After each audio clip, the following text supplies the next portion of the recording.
मैं आपसे पूछना चाहूंगी, एक दिन पहले तक तो आप बिल्कुल कांग्रेस की जय जयकार कर रहे थे, आप प्रियंका गांधी के बारे में बात कर रहे थे, आज आप थोड़े नाराज लग रहे हैं, नाराजगी क्यों? प्रकाश जी, बिल्कुल मैं नाराज नहीं हूँ, लेकिन अगर कांग्रेस पार्टी के लिए कुछ सुझाव दिए जाएं, कुछ सवाल खड़े किए जाएं, तो ये तो गलत नहीं होगा। कांग्रेस पार्टी के अंदर तो वैसे ही मेनर डेमोक्रेसी है, ऐसा हम सब मानते भी हैं और कांग्रेस के नेता सब बोलते भी हैं।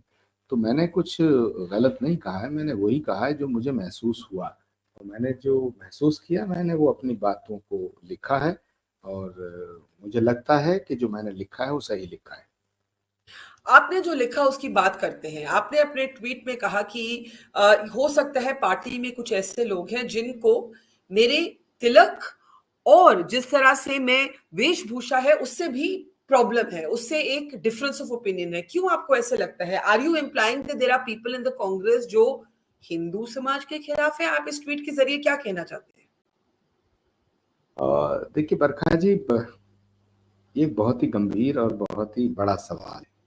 और ये गंभीर सवाल इसलिए है क्योंकि बीजेपी जिस पिच पर राजनीति कर रही है, बीजेपी जानती है कि उस पिच पे खेलने वाले लोग कांग्रेस पार्टी के पास नहीं है। वो धर्म और राष्ट्र को लेके चल रहे हैं और धर्म और राष्ट्र की ज्वालामुखी में इस देश को धधका रहे हैं।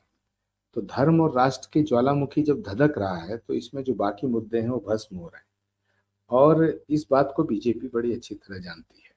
तो बीजेपी ये सिद्ध करना चाहती है, बीजेपी ये प्रूव करना चाहती है कि हिंदू धर्म की सपोर्टर वो सिर्फ अकेली पार्टी है और बाकी जो पार्टियां हैं उनमें खास तौर से कांग्रेस पार्टी वो हिंदू धर्म की विरोधी है, एंटी रिलीजन है, एंटी हिंदू रिलीजन है, एंटी नेशन है। तो बीजेपी ये बात प्रूव करना चाहती है कि Congress party anti Hindu, anti Hindustan सिद्ध हो जाए, प्रूव हो जाए।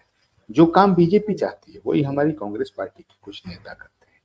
तो इससे एक सवाल खड़ा होता है कि आखिर ये क्यों हो रहा है। हम कभी वंदे मातरम का विरोध करते हैं, कभी हम भगवा का विरोध करते हैं, कभी हम राम का विरोध कर रहे हैं, कभी हम गाय की बात करते हैं, कभी गीता को गाली देते हैं, कभी गीता प्रेस के का विरोध करते हैं, कभी भारत माता का विरोध करते हैं, कभी हम भारत तेरे टुकड़े होंगे, भारत को टुकड़े करने वालों को इम्पोर्टेंट पोर्टफोलियो देते हैं, जिनके लिए परसेप्शन है कि भी भारत में भारत को टुकड़े करना, भारत के टुकड़े करने वालों, नारे लगाने वालों को कांग्रेस पार्टी में जगह दी जाती है।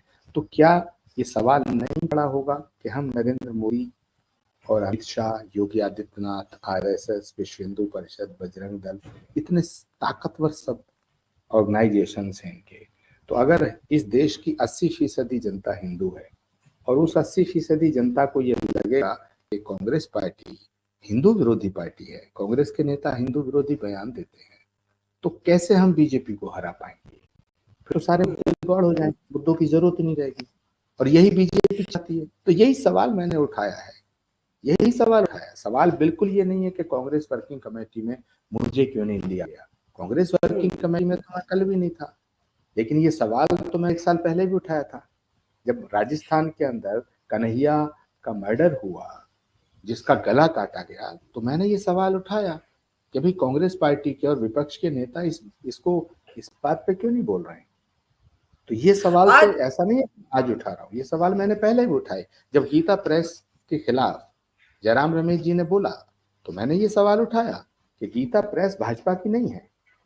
जब भारत में नई संसद बनी तो भारत की संसद का बायकॉट किया गया, तो मैंने ये सवाल उठाया कि ये संसद भारत की है, भाजपा की नहीं है। अगर हम इस संसद का बायकॉट करेंगे तो इसका मैसेज ये जाएगा हम संसद के खिलाफ हैं। तो ये कांग्रेस में फैसले करा कौन रहा है? ये एक ऐसी कोठरी है जो वामपंथ से प्रभावित है और इस कांग्रेस को महात्मा गांधी के रास्ते से हटा के वामपंथ के रास्ते पे ले जाना चाहती है। ये कांग्रेस लीडरशिप को भी धोखा दिया जा रहा है और कांग्रेस पार्टी का नुकसान किया जा रहा है। तो ये जो इस कोठरी में कौन कौन शामिल है आपके मुताबिक? अब आप खुद जानती हैं, खूब जानती हैं, आपसे पर ज्यादा मेरे कौन मेरे जानता दर्शक तो नहीं जानते शायद। तो आपने जयराम रमेश का नाम लिया, आपने कहा आप उनसे सहमत नहीं थे जब गीता प्रेस के बारे में, जब उन्होंने गीता प्रेस को जो अवार्ड मिला उसका खंडन किया, तो आपने कहा ये गलत है। आपने कहा कि जो पार्लियामेंट की ओपनिंग थी उसको, उसका बॉयकॉट नहीं होना चाहिए था। लेकिन जब आप हिंदू विरोधी परसेप्शन की बात करते हैं, अगर आप दूसरी तरफ देखें तो मध्य प्रदेश में तो दिग्विजय सिंह है, आपके दोस्त हैं, वो कहते हैं हम बजरंग दल को बैन नहीं करेंगे। आप राहुल गांधी की तस्वीरें देखें तो शायद पहले इतना उनको धर्म के साथ, हिंदू धर्म के साथ जुड़ा हुआ लोगों ने नहीं देखा। तो क्या लगता है आपको कि कांग्रेस कंफ्यूज्ड है कि एक तरफ लगता है सॉफ्ट हिंदुत्व भी हो रहा है, कमलनाथ जो है वो बाबा बागेश्वर के साथ बैठे हैं, दिग्विजय सिंह कह रहे हैं हम बजरंग दल को बैन नहीं करेंगे, राहुल जी के बारे में जनेऊ की बात उठाई जाती है, दूसरी तरफ आप कह रहे हैं वो हिंदू विरोधी है। तो ये कंफ्यूजन लग रहा है कुछ। आप ठीक कह रही हैं, बिल्कुल कंफ्यूजन है, बहुत बड़ा कंफ्यूजन है। जब बागेश्वर धाम की आरती कमलनाथ जी उतारते हैं तो कांग्रेस पार्टी का कोई नेता नहीं बोलता, वो तो खुलेआम हिंदू राष्ट्र की बात कर रहे हैं।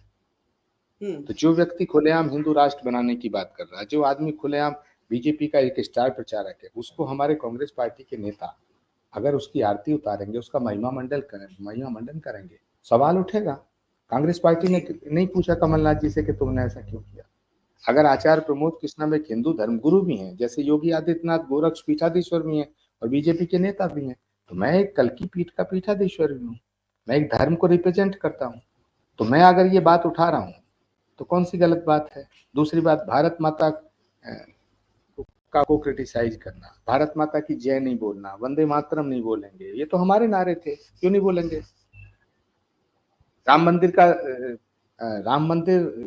श्री राम जन्मभूमि का जो मंदिर बन रहा है अयोध्या में, सुप्रीम कोर्ट के फैसले से बन रहा है। कांग्रेस का कोई बड़ा नेता अयोध्या क्यों नहीं गया आज तक। तो हिंदुओं के मन में ये भावना आएगी, हिंदुओं के मन में ये आशंका आ रही है कि ये पार्टी हमें टारगेट कर रही है, हमारे विरोध में है, इसका फायदा बीजेपी को मिल रहा है। आप गीता प्रेस को क्रिटिसाइज कर रहे हैं, भारत की जनता को आप राक्षस बता रहे हैं। ये कहाँ की आइडियोलॉजी है, ये कौन सा तर्क है, ये कौन सी शब्दावली है। देश के प्रधानमंत्री नरेंद्र मोदी को आप अगर सोचते हैं कि उसको गाली दे करके आप देश की जनता का विश्वास हासिल कर लेंगे और मोदी को हरा देंगे, तो मुझे नहीं लगता, ये गलत है। मोदी को अगर हराना है तो इस देश की जनता का विश्वास हासिल करना पड़ेगा।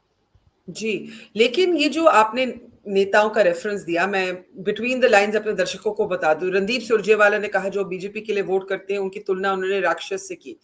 आपने कमलनाथ की बात की, कमलनाथ जब बागेश्वर धाम के साथ, बाबा के साथ बैठते हैं तो आप कहते हैं उनको कुछ नहीं कहा जाता, लेकिन जब आप हिंदू धर्म की बात करते हैं तो आपको कम्युनल कहा जाता है। क्या आपको ये एक तरह से एतराज है, कंप्लेंट है? देखिए, जो भीतर की बातें हैं उनको मैंने महसूस किया, उनको महसूस करने के बाद मैंने कुछ लिखा है, लेकिन जो मैंने लिखा है वो बहुत छोटा है, बहुत कम है। प्रॉब्लम बहुत बड़ी है और कांग्रेस लीडरशिप को इसको एड्रेस करना पड़ेगा। भारत की जनता, भारतीय जनमानस को आपको विश्वास में लेना पड़ेगा, क्योंकि अगर ये मैसेज जो बीजेपी देना चाहती है, ये मैसेज देश के कोने कोने में हिंदुओं में जा रहा है कि कांग्रेस पार्टी हिंदू जनमानस का अपमान करती है। धर्मनिरपेक्षता का अर्थ ये नहीं है कि किसी एक धर्म का सपोर्ट किया जाए और किसी एक धर्म का विरोध किया जाए। महात्मा गांधी से बड़ा कोई हिंदू नहीं है, लेकिन कांग्रेस महात्मा गांधी के रास्ते पे चल कर के यहाँ तक आई है। इस महात्मा गांधी की हर सभा का शुभारंभ होता था रघुपति राघव राजा राम, पतित पावन सीताराम।